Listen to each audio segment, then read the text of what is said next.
Essa é a dádiva da justiça. Ela te arranca a imundícia do pecado, irmãos, e te torna alvo. Alvo. Limpo e branco como alva neve. Aleluia.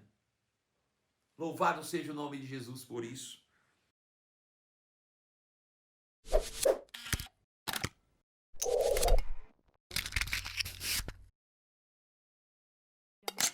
Bom, o que é justiça de Deus? Paulo diz assim, veja. O apóstolo Paulo diz: aquele que não conheceu o pecado, Deus o fez pecado por nós, para que nele nós fossemos feitos justiça de Deus.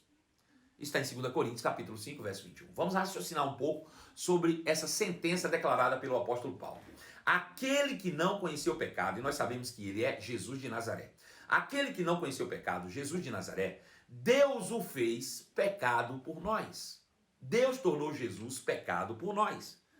Jesus era justo e foi tornado pecado por nós, para que nele, nós, que éramos pecadores, nos tornássemos justiça de Deus. Bom, o que é ser justiça de Deus? Bom, por conceito, justiça de Deus é a capacidade ou habilidade de ser, estar e permanecer diante de Deus inculpável, sem medo, culpa, complexo de inferioridade ou condenação, chamando Deus de Pai como se o pecado nunca tivesse existido na nossa vida.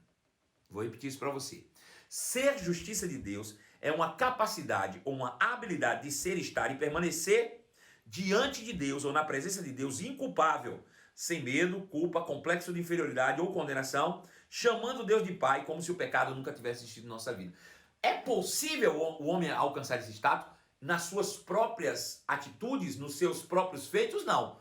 Mas aquele que não conheceu o pecado, Deus o fez pecado por nós, para que nele nós pudéssemos estar nessa condição. Então Deus tornou Jesus pecado por nós com o objetivo de que nós nos tornássemos a sua justiça. Ou seja, pessoas inculpáveis na presença de Deus, chamando Deus de Pai, como se o pecado nunca tivesse existido na nossa vida. Então essa é que é a grande verdade. Essa condição de ser justo, estar na presença de Deus, inculpável, como um filho se coloca na presença do Pai, não pode ser alcançado por méritos próprios.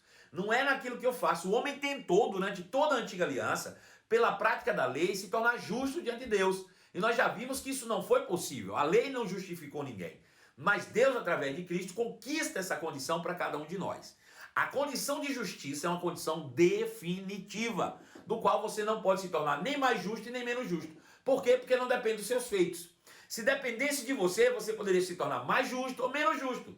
Mas isso foi algo conquistado pelo próprio Cristo Jesus, quando se tornou pecado por nós. Então, é uma condição definitiva pelaquilo que Jesus já fez. Então, não pode ser alcançado por méritos próprios.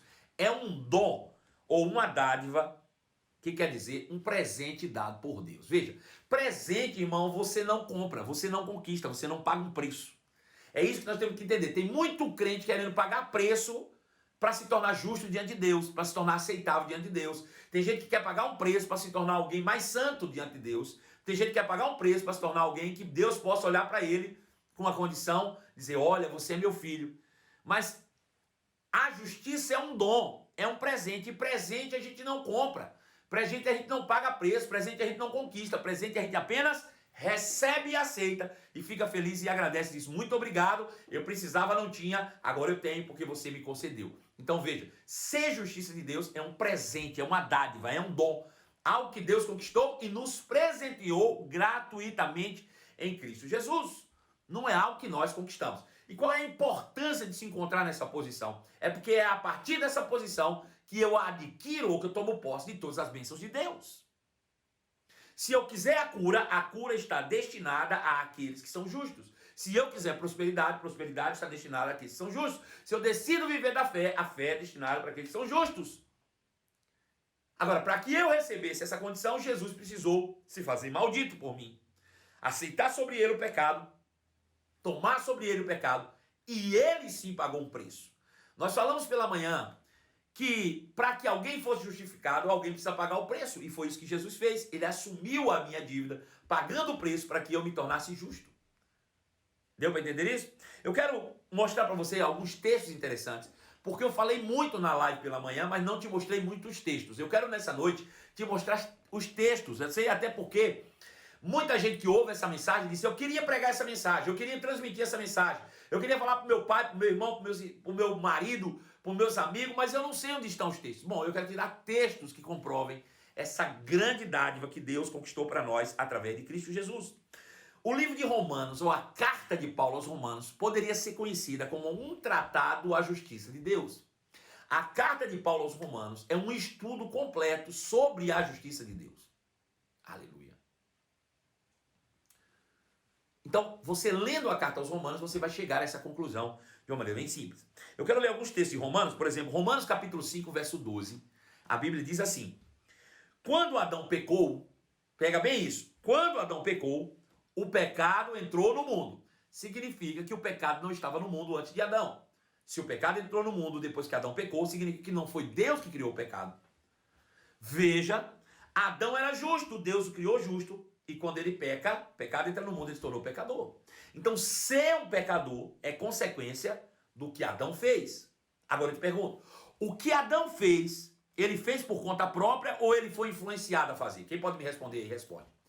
O que Adão fez, comendo da árvore que ele deveria não comer, ele fez por conta própria ou ele foi influenciado a fazer? Ele foi instigado, tentado a fazer? Quem pode me dizer? Romanos capítulo 5, verso 12. Romanos 5, 12. Responde para mim, por favor. Bom, Gisele Braga disse que ele foi influenciado. Isso mesmo, ele foi influenciado. Motorhelp também disse que ele foi influenciado. O Hudson também disse que ele foi influenciado. Tá todo mundo dizendo que ele foi influenciado, e ele foi mesmo. E quem foi o influenciador? Quem pode me dizer agora na sequência do influenciado? Quem foi o influenciador? Quem levou Adão a se tornar pecador? Por favor. Ele foi tentado a fazer. Quem foi que levou Adão a se tornar pecador? Quem pode me responder? O capiroto, disse Motorhelp, Satanás, exatamente. Alguém disse que foi a mulher, sim, mas a mulher por meio dele, né? Então foi o diabo. Beleza, isso aí tá certo. Agora eu te pergunto, então, com essa lógica que você acabou de pegar, eu te pergunto, ser pecador é resultado do quê? Você vai dizer que ele do pecado, obviamente. Mas quem foi que levou o homem ao pecado? Foi Adão. Ou foi o diabo. Mas Adão foi botado uma arma na cabeça dele, ele forçou a ele comer alguma coisa? Não. Então veja, o diabo tentou, Adão aceitou, e essa junção dessas duas ações tornou a humanidade pecadora, ok? Veja, o diabo tentou, Adão aceitou, e essa conexão desses dois é que tornou o homem pecador. O que é ser pecador? É uma dádiva de Deus? Ou ser pecador é o resultado da associação do homem com o diabo? Responde essa para mim. Ser pecador é uma dádiva de Deus? Ou ser pecador é o resultado da associação, da parceria do homem com o diabo? Responde para mim essa.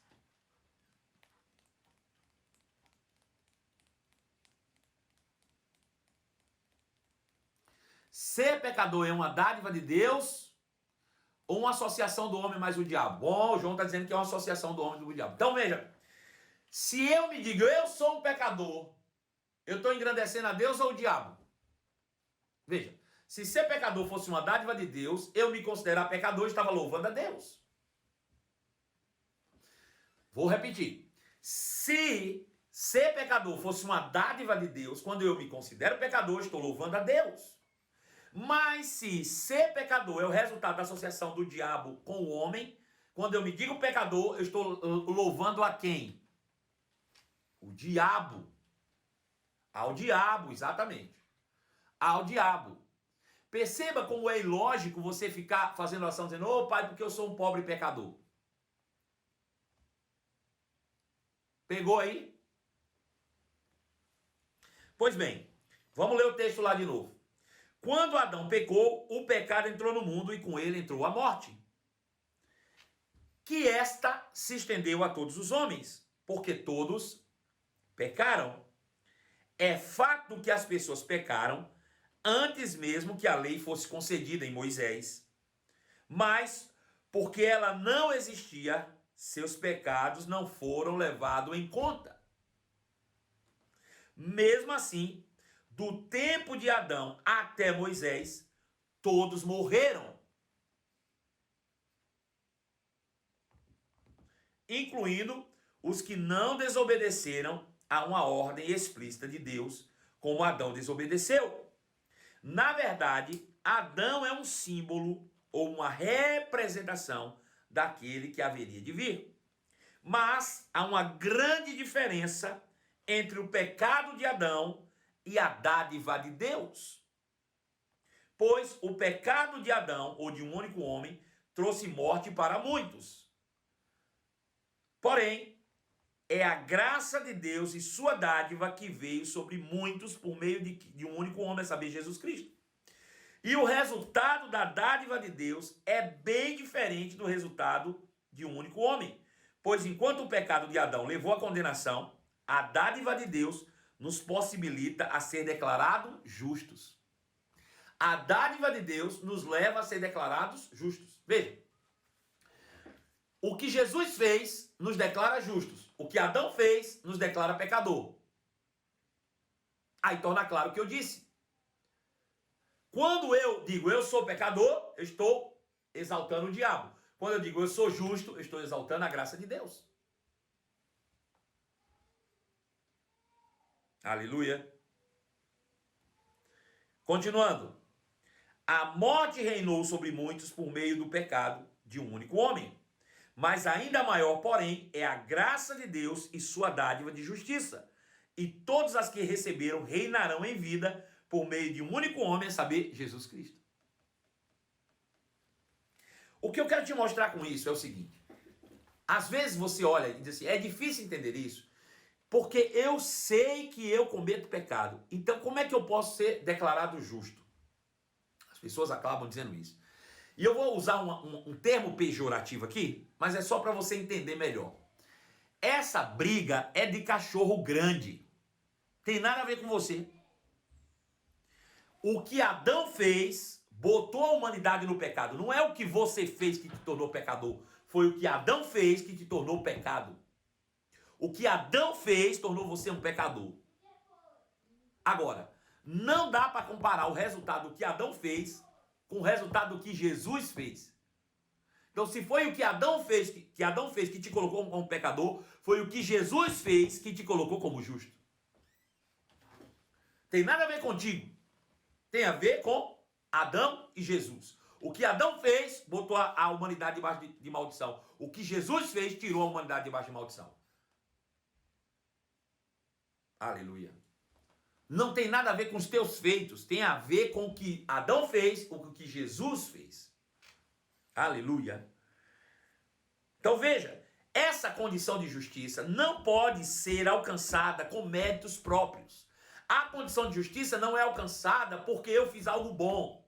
A condição de justiça não é alcançada porque eu paguei um preço. Essa condição de justiça é uma dádiva de Deus, é um presente que Ele nos deu através de seu Filho Jesus Cristo. Foi através dele que nós somos declarados justos. Tudo que eu preciso é crer nisso. É o que diz Romanos capítulo 1, verso 16. Veja, Romanos 1,16 diz assim, Paulo diz, eu não me envergonho do Evangelho. Por quê? Porque o Evangelho é o poder de Deus para a salvação de todo aquele que crê. Primeiro do judeu, depois do grego. Porque no Evangelho é revelada a justiça de Deus. No Evangelho é revelada a justiça de Deus, uma justiça que do princípio ao fim é algo que se dá pela fé, que se conquista pela fé. Como diz as Escrituras, o justo viverá pela fé. Veja, você não alcança a justiça praticando, você alcança a justiça crendo. Aleluia. A justiça de Deus ela é revelada em todo o Evangelho. Por que as pessoas não acreditam que elas são justas? Porque elas não estão ouvindo o Evangelho. Elas estão ouvindo o quê? A lei.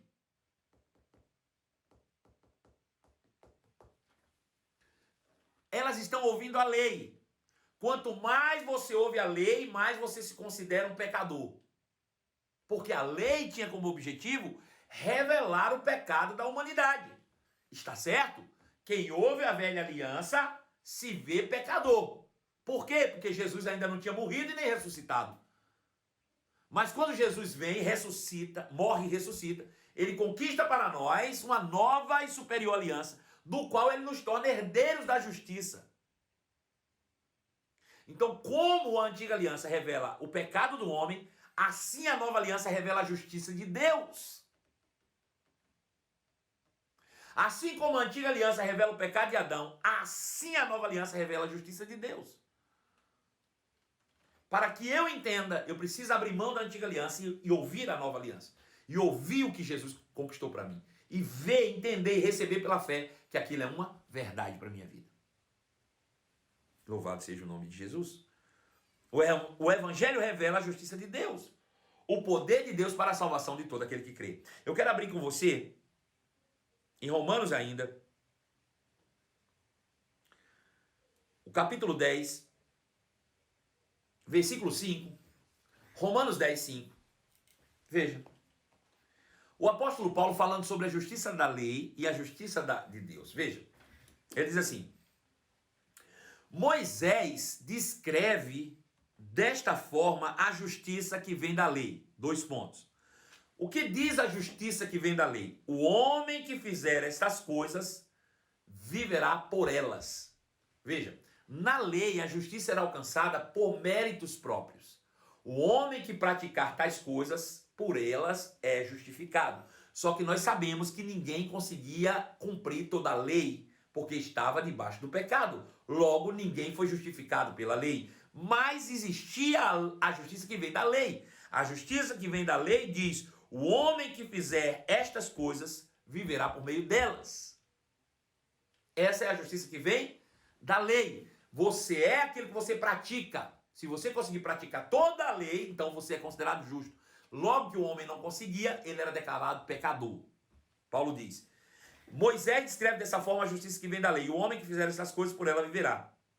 Mas a justiça que vem da fé diz: como se descreve a justiça pela fé?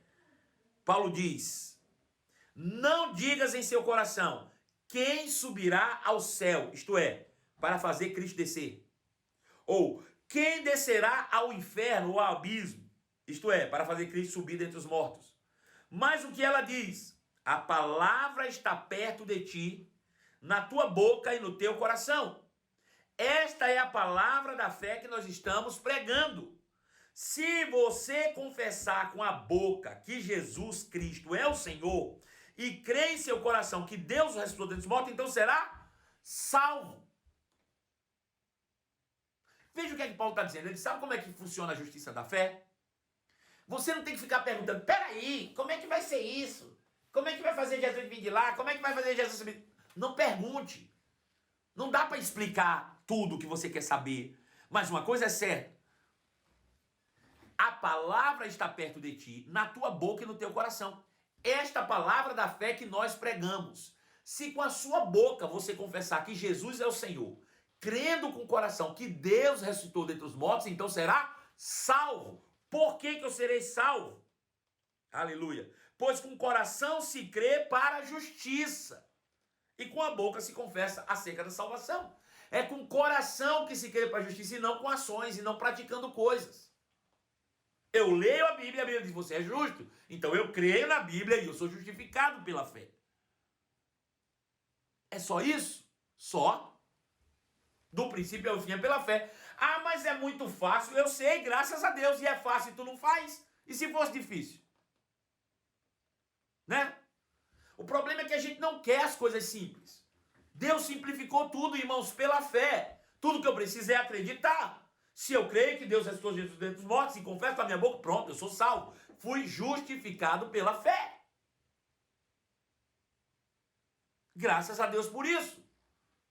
Aleluia. Então veja, a salvação decorre da justiça. Eu fui tornado justo e porque eu fui tornado justo, eu fui salvo. E o que significa ser salvo?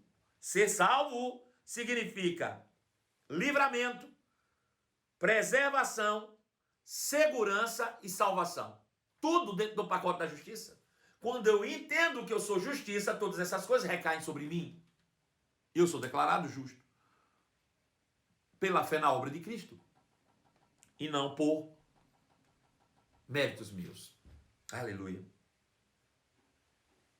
Então, assim nós podemos dizer que Deus em Cristo estava colocando diante de nós uma mesa com preservação, com livramento, com segurança, com salvação. Essa mesa estava posta. Davi, quase 1000 anos antes de Cristo, disse: o Senhor é o meu pastor e nada me faltará. Coloca uma mesa diante de mim na presença dos meus inimigos. O que é que tinha nessa mesa?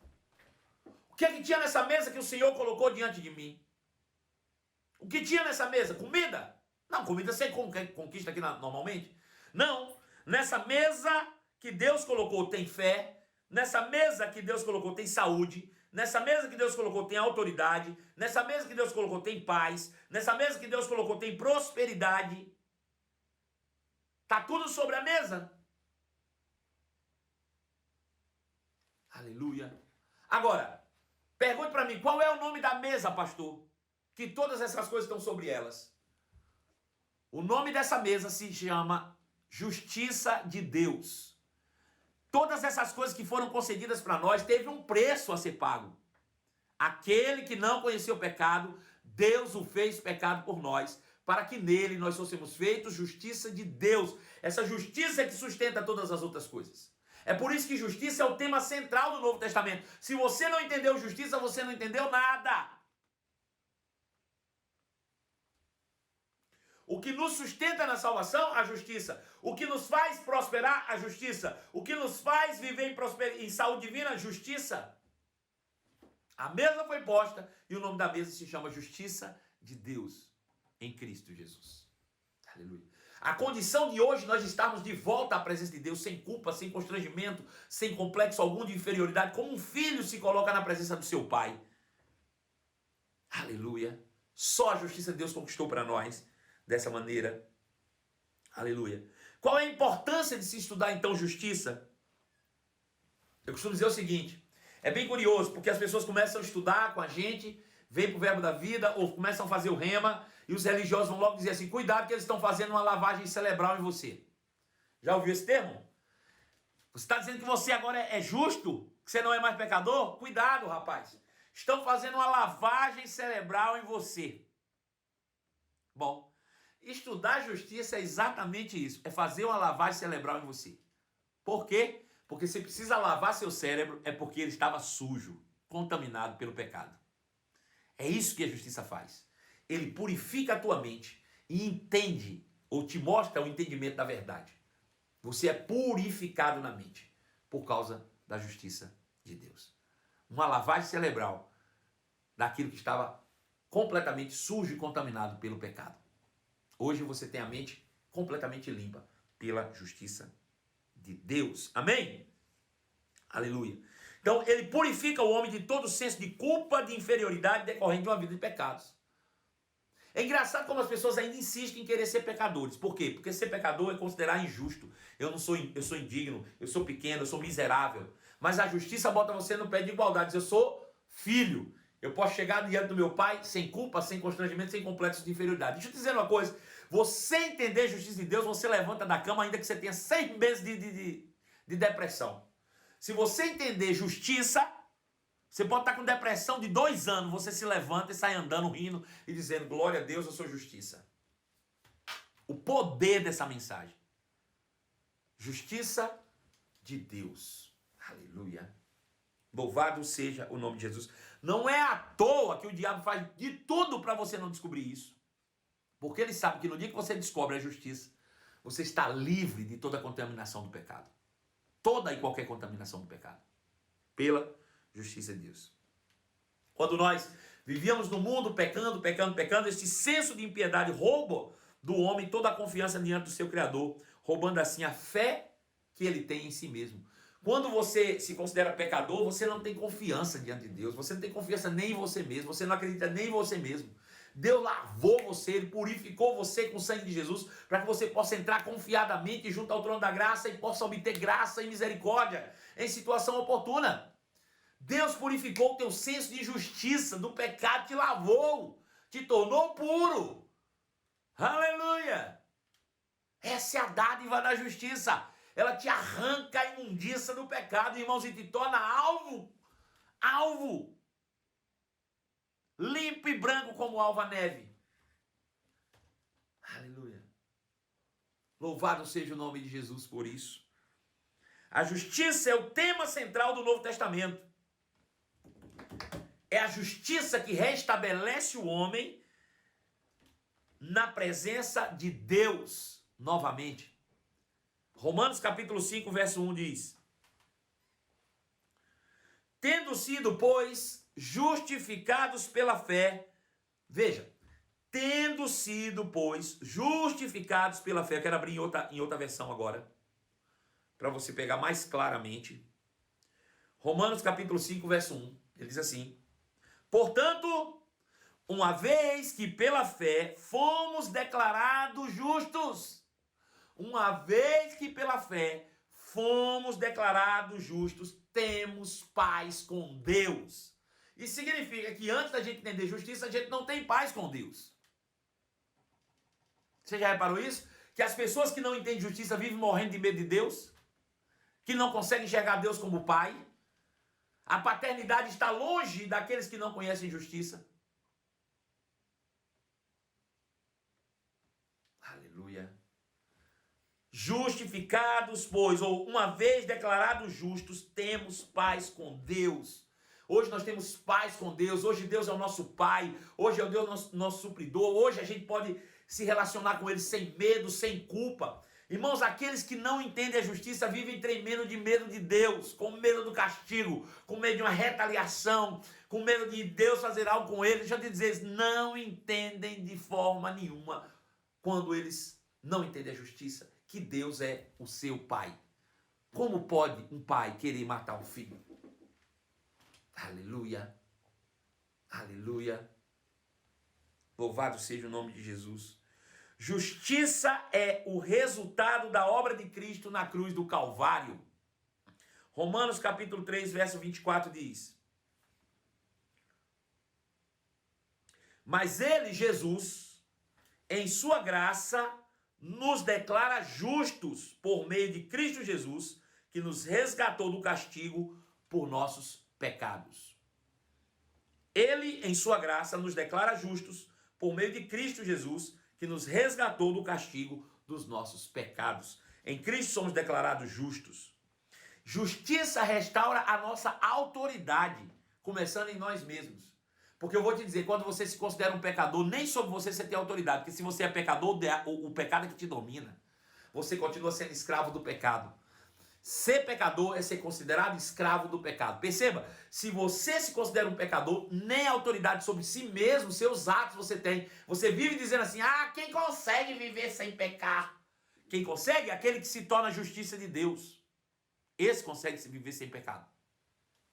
Aleluia. Justiça nos faz entender o caráter de Deus. Quando a gente entende justiça, entendemos o caráter de Deus. Lá em Salmos 89, 14, assim: justiça e retidão são os alicerces do seu trono. Amor e verdade vão à tua frente. Justiça e retidão é o alicerce do trono de Deus. Entender justiça faz você entender o caráter do seu Pai, do seu próprio Deus. Aleluia. A justiça de Deus nos capacita a andar de modo digno de sermos chamados filhos de Deus. Filhos de Deus. Deixa eu te dizer, Deus não aceitaria nunca você chamar Ele de Pai se você é pecador. Porque o pai dos pecadores foi o diabo. Foi ele e Adão que inventaram essa maluquice aí. Não foi Deus que inventou isso, não. Deus criou justos. Lá no Éden, Ele criou justos. E aí, Satanás e Adão criou os pecadores. Então, Deus, para te chamar de filho de novo, Ele teve de te tirar do pecado e te colocar na justiça, para que Ele pudesse te chamar filho. Aleluia. Jesus, depois de ter morrido na cruz, ressuscitado ao terceiro dia, te tornou justo e diz: agora eu não tenho mais vergonha de te chamar de irmão. Agora eu te chamo de irmão, porque você é justo. Porque você é justo. Aleluia. Veja, 1 João capítulo 3, verso 1. 1 João, capítulo 3, verso 1, João diz assim: veja como é grande o amor do Pai por nós, pois ele nos chama de filhos, o que de fato somos mesmo. Isso é maravilhoso o que João diz. Ele diz, olha, veja como é grande o amor do Pai por nós, ao ponto de sermos chamados seus filhos. Sermos chamados seus filhos. Aí ele diz, e de fato nós somos mesmo. Agora nós somos filhos de Deus. Por quê? Fomos justificados por Cristo. Temos a natureza de Deus. Carregamos a justiça dentro de nós. Podemos ser chamados de justos. Vem o justo, filho do justo. Aleluia. Já pensou? Vem um pecador, filho de Deus. Não. Vem o justo, filho do justo. Vem o justificado, filho do grande justificador. Aleluia. Aleluia. Louvado seja o nome de Jesus por isso. Vamos continuar lendo um pouco mais em 1 João 3. Versículo 2, ele diz, amados, já que somos filhos de Deus, já somos filhos de Deus, mas ele ainda não nos mostrou o que seremos quando Cristo vier. Veja, ainda tem coisa melhor para acontecer, porque fomos justificados. Sabemos, porém, que seremos semelhantes a ele, pois o veremos como ele é, e todos que têm nele essa esperança se manterão puros como ele é puro.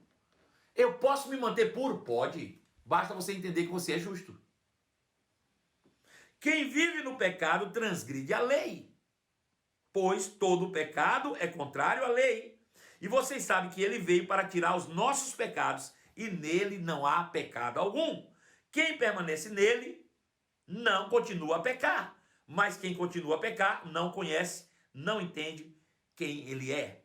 Filhinhos, não deixe enganar a esse respeito. Quando uma pessoa faz o que é justo, mostra que é justa, como ele é justo. Mas quando continua a pecar, mostra que pertence ao diabo. Vou ler de novo. Filhinhos, não deixe que ninguém engane a vocês a esse respeito. Quando uma pessoa faz o que é justo, mostra que é justa, como Deus é justo. Mas quando continua a pecar, mostra que pertence ao diabo, pois o diabo peca desde o início. Por isso, o Filho de Deus veio para destruir as obras do diabo. Aquele que é nascido de Deus não vive no pecado, pois a vida de Deus está nele. Logo, não pode continuar a pecar, pois é nascido de Deus. Assim podemos identificar claramente quem é filho de Deus e quem é filho do diabo. João diz, é fácil identificar quem é filho de Deus e quem é filho do diabo. Quem não pratica a justiça e não ama seus irmãos é filho do diabo e não pertence a Deus. Aleluia. Então veja, a justiça, ela nos dá total confiança do Senhor, ou na presença do Senhor. Veja, Hebreus capítulo 4, verso 16 diz assim, assim, aproximemo-nos com toda a confiança do trono da graça, onde receberemos misericórdia e encontraremos graça para nos ajudar todas as vezes que for preciso. Veja que interessante. Para aqui um pouco. João diz assim, amados, hoje nós somos filhos de Deus e ainda não se manifestou aquilo que haveremos de ser. Veja, quando Jesus andou na terra, ele era filho de Deus. Ele morreu na cruz e aí ressuscitou. E ele ressuscitou bem diferente daquilo que ele era quando estava na terra. Você há de convir comigo. Jesus era filho de Deus quando andou na terra. Ele morreu na cruz e ao ressuscitar no terceiro dia, ele ressuscitou bem diferente daquilo que ele era quando estava na terra. Hoje, ele tem um corpo completamente diferente, passivo, que inclusive de habitar no céu com corpo e tudo. Eu não sei se você sabe, mas Jesus está no céu com corpo e tudo, ele não está em espírito. Se ele tivesse espírito, onde estaria o seu corpo? Lembre-se que ao ressuscitar no terceiro dia, ele tomou o corpo, subiu e foi glorificado. Depois apareceu os seus discípulos, entrando na casa onde eles estavam trancados, portas e janelas, sem abrir porta, sem abrir janela. Que corpo é esse? Esse é o tipo de corpo que Jesus tem hoje. Aí João diz, hoje nós somos filhos de Deus, mas ainda não se manifestou o que nós haveremos de ser. Ele está dizendo, hoje nós somos exatamente aquilo que Jesus era quando estava na terra. Porém, esse não é o estágio final. Se você entender a justiça e caminhar até o fim, quando Jesus voltar, a gente vai ganhar um corpo igual ao que ele tem hoje. Será que essa promessa é poderosa? Hoje nós somos filhos, ou seja, nós somos exatamente aquilo que ele era quando estava aqui. Não foi à toa que Jesus disse assim, ó, ei, aquele que crê em mim fará também as mesmas obras que eu faço. Por quê? Porque se tornaria semelhante a ele. Como é que nós nos tornamos semelhante a ele? Sendo justificados pela sua obra na cruz. Quando nós somos justificados por ele, nos tornamos como ele é. Hoje somos filhos de Deus como ele era aqui na terra. Ainda não se manifestou aquilo que haveremos de ser. Mas quando ele se manifestar, então receberemos um corpo de glória e nos tornaremos semelhante a ele. Então veja que isso é um processo. Quando você se diz pecador, você em nada se difere com o mundo. O mundo é pecador. Ora, se o mundo, a pessoa que não está em Cristo, não aceitou Jesus, é pecador, e você que aceitou Jesus continua pecador, que diferença tem entre você e o mundo? Me responda. Tem alguém aí que ainda está em dúvida se é ou se não é justo? Tem alguém que ainda está me ouvindo aí e diz assim, eu não acredito nesse negócio de eu ser justo, eu sou um pecador mesmo. Então me diga qual é a diferença entre você e o mundo? Se o mundo é pecador e você aceitou Jesus, nasceu de novo, mas se considera pecador, qual é a diferença então entre você e o mundo?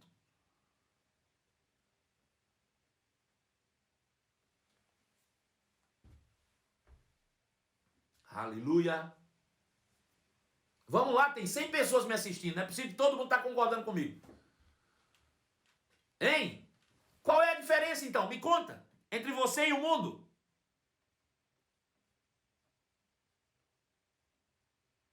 Nenhuma. Agora eu te pergunto, se você aceitou Jesus, e a sua diferença entre você e o mundo é nenhuma, então a obra de Cristo não vale nada. Vou dizer de novo.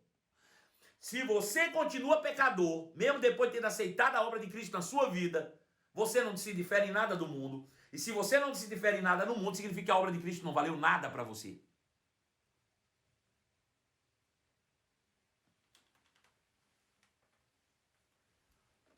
Aleluia. Nós fomos justificados por Cristo. O que significa ser justificado? Nós fomos tornados justos. Pastor, mas eu pequei hoje de manhã. Eu já te falei uma, vou falar duas, vou falar três. Não é o que você faz, é o que ele fez. Mas por que eu continuo pecando? Porque você acredita que é um pecador.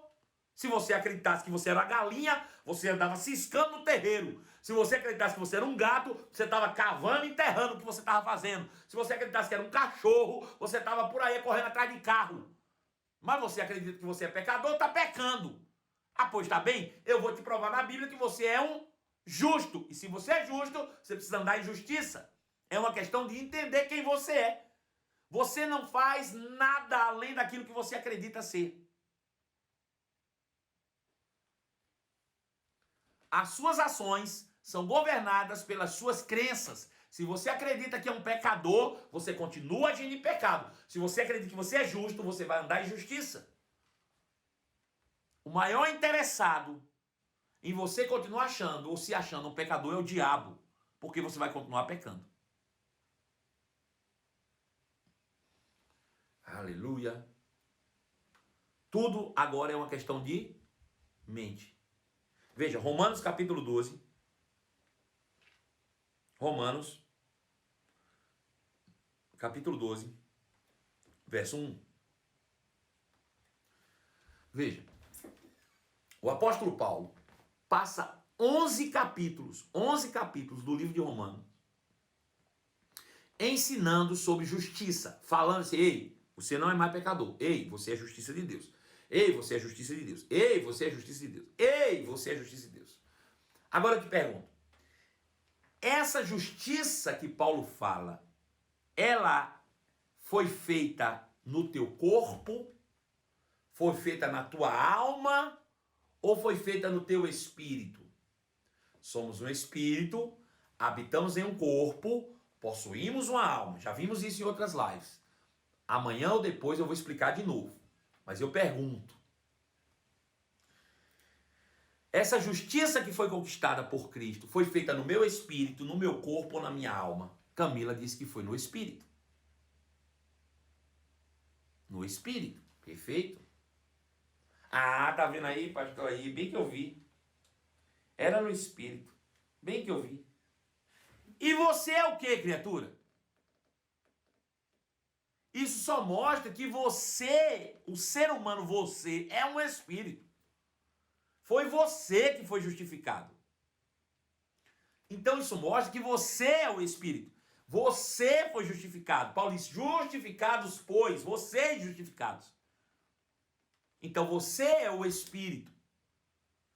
Aí Paulo diz, bom, uma vez que você, espírito, foi justificado, uma vez que você, Gisele Espírito, foi justificada, uma vez que você, Fabiana Espírito, foi justificada, uma vez que você, Aline Espírito, foi justificada, uma vez que você, Arthur Espírito, foi justificado, uma vez que você, Janiele Espírito, foi justificado, uma vez que você, Andréia Espírito, foi justificada, uma vez que você, Camila Espírito, foi justificada, eu rogo, eu suplico que entregue o seu corpo a Deus, por causa de tudo que ele fez por você, que seja um sacrifício vivo e santo, do tipo que Deus considera agradável. Essa é a verdadeira forma de adorá-lo. Veja, meu corpo, que não foi justificado, tem que ser entregue em sacrifício. Quem é que entrega o corpo em sacrifício? Eu! E quem sou eu? O Espírito, justificado. Eu, justificado, o Espírito, entrego o corpo em sacrifício. E eu te pergunto, quem é que manda em quem aqui? É o corpo ou o Espírito? Aleluia. Veja, o meu espírito, que sou eu, a pessoa do Marcelo é o espírito, foi justificado, recebeu autoridade e agora bota ordem no corpo. Diz, corpo, você não vai mais pecar. Agora você vai andar em justiça. Eu vou entregar você em obras de justiça agora. Ao invés de eu usar você para pecar, eu vou usar você para agradar a Deus. Veja, estou dizendo, o corpo é algo utilizável. Ei, eu posso usar meu carro. Presta atenção aqui. Ah, não, olha para cá. Veja. Eu tenho um carro, tá? Eu posso usar meu carro para ir para Gandaia. Ou eu posso usar o carro para ir para a igreja. Sim ou não? O carro é meu. Eu posso usar meu carro para ir para Gandaia. Eu posso usar o carro para ir para a igreja. Eu posso ou não posso? O carro não é meu?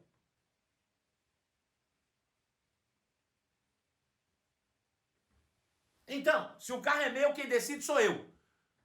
O carro não tem vontade própria.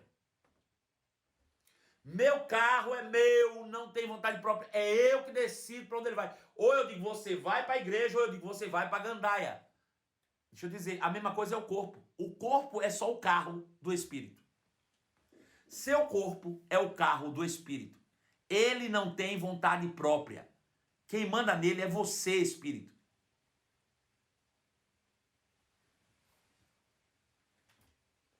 Por isso é que Paulo diz, eu suplico que vocês entreguem o corpo ou o carro de vocês a Deus, por causa de tudo que Deus já fez por você. Que o carro de vocês seja como sacrifício santo, do tipo que Deus considera agradável. Essa é a verdadeira forma de adorá-lo. Sabe como é que eu adoro a Deus? Quando eu pego meu carro e levo para a igreja. Aleluia! Pegou aí? Aí ele diz, e não imitem o comportamento e os costumes desse mundo, mas transformem-se por meio de uma mudança do seu pensar. Eu mudo a forma de pensar, eu mudo a forma de agir. Enquanto eu pensava que eu era um pecador, eu agia no pecado. Quando eu mudo a forma de pensar e começar a crer que eu sou justiça, eu boto a minha vida para andar em modo justiça. Aleluia. Então veja, justificado no Espírito, conduz o meu corpo, renova a minha mente. Uma vez que eu fui justificado no Espírito, eu recebi autoridade de novo sobre a minha vida. Eu não sou mais escravo. Eu não estou devendo mais nada para a carne. Agora eu devo para o Espírito. Então o Espírito me conduz. Aleluia. Então veja, eu começo a mudar a minha mente. Começo a mudar a minha forma de pensar. E o primeiro passo é a justiça de Deus. Essa é a primeira coisa que tem que entrar na minha mente. Quando entra a justiça de Deus na minha mente, eu entendo que eu sou justo. Nunca mais, irmãos, nunca mais o pecado me domina. Pastor, você quer dizer que o senhor não peca? Peco porque quero. É escolha. Pecar hoje é uma questão de escolha. Aleluia.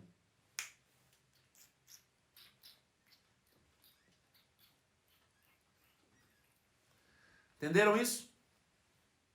Pensem nisso. Você é o Espírito. Seu corpo é o carro. Sua mente você renova pela palavra.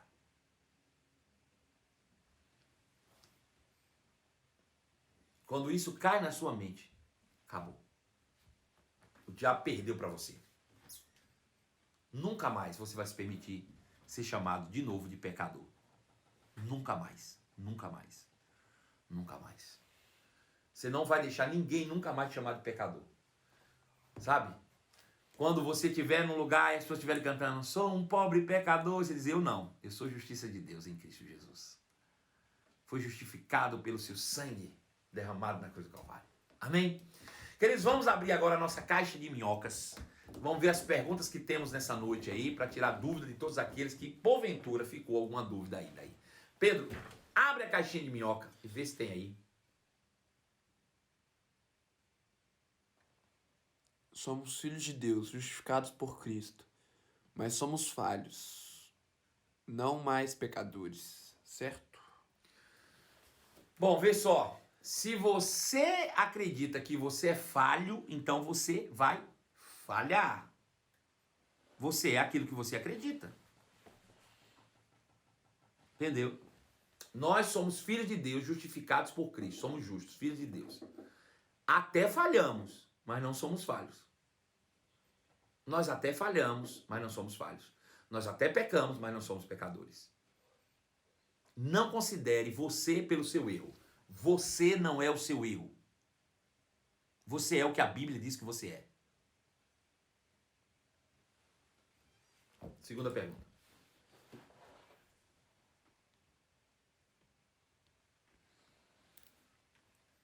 A salvação se perde?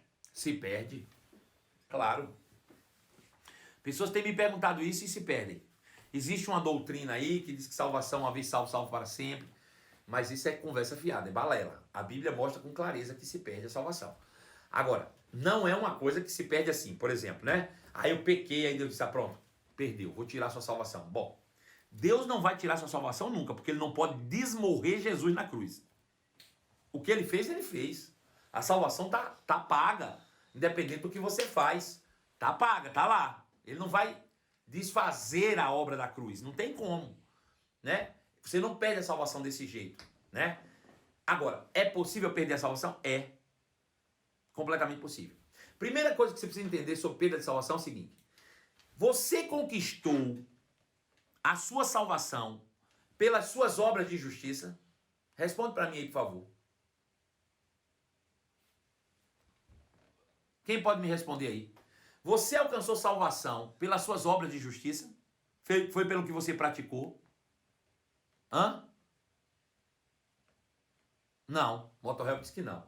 Bom, se você não alcançou salvação por algo que você praticou, certamente você não vai perdê-la por algo que você praticar.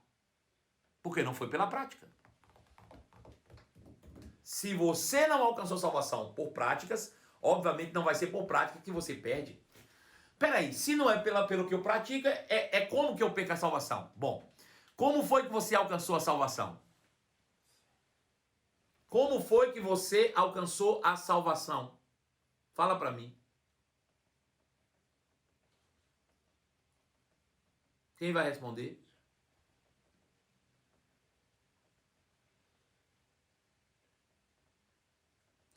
Pela fé, exatamente. Bom, se você alcançou a salvação pela fé, adivinha como é que você perde a salvação? Pela fé. Ou, melhor, apostatando-se da fé. Ou abrindo mão de crer voluntariamente. Se você voluntariamente creu e foi salvo, apostatando da fé, você perde a salvação. Agora, veja, como é que se chega à apostasia? A Bíblia dá uma pista interessante lá em Timóteo, capítulo 1, verso 19. 1 Timóteo 1,19, Paulo diz assim: Timóteo, meu filho, conserve a fé e a boa consciência. Timóteo, meu filho, conserve a fé e a boa consciência. Paulo orientou a Timóteo a conservar a fé e a boa consciência. Veja, primeira coisa, porque é importante, talvez, é possível de você não conservar nem fé nem boa consciência. Agora veja, conserve a fé e a boa consciência. O que é boa consciência? Quem pode me dizer o que é uma boa consciência? Fala aí pra mim. Alguém pode me responder o que é boa consciência?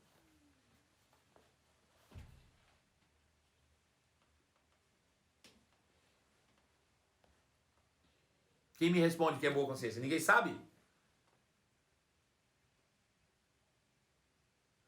Jucinei Pereira está dizendo que é paz com Deus. O outro está dizendo que é caráter aprovado. Mente renovada. Consciência limpa. Limpa de quê?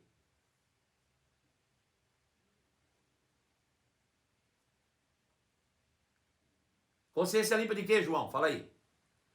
Da culpa? Quase lá. Crer na justificação. Mente renovada. Renovar a mente com a palavra. Limpa do pecado. Claro, limpa do pecado.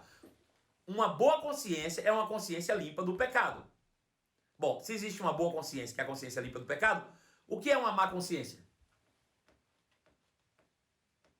Hã? Uma má consciência é uma consciência afetada pelo pecado. Veja, Paulo diz, Timóteo, conserve a fé e a boa consciência, ou seja, livre-se do pecado. Porque muitos, porque não guardaram a boa consciência, naufragaram na fé.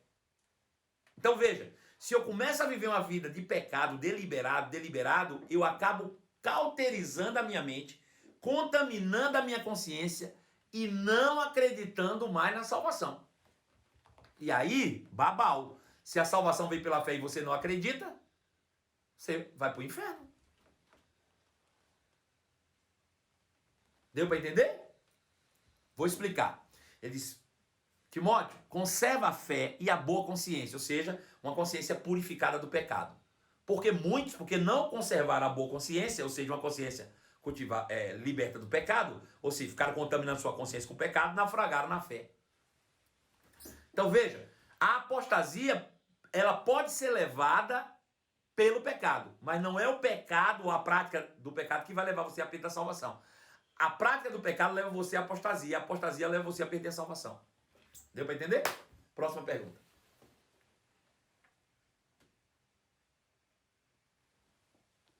Pastor, sobre Elias e Enoque, eles não provaram a morte? Eles estão no céu com o corpo glorificado? Bom, tá aí uma boa pergunta, né? Não para você fazer aqui, mas para fazer para eles. Quando chega lá, não sei. Não faço a menor ideia do que aconteceu nem com um nem com o outro. Porque a Bíblia não dá pista. Só diz que Deus tomou para si e o outro subiu no carro de fogo. Não diz se ele morreu. Não diz se ele foi arrebatado. Eu não sei não. Para te falar bem da verdade. Não sei. Chegar lá no céu a gente vai perguntar a eles o que aconteceu. Como é que foi esse negócio. Eu realmente não faço ideia. E nem a Bíblia diz. Se a Bíblia não diz, eu não posso afirmar. Não é? Então tem pergunta que a gente responde, tem perguntas que a gente não responde, porque a gente não vai saber. Tá bom? Eu só respondo aquilo que a Bíblia diz.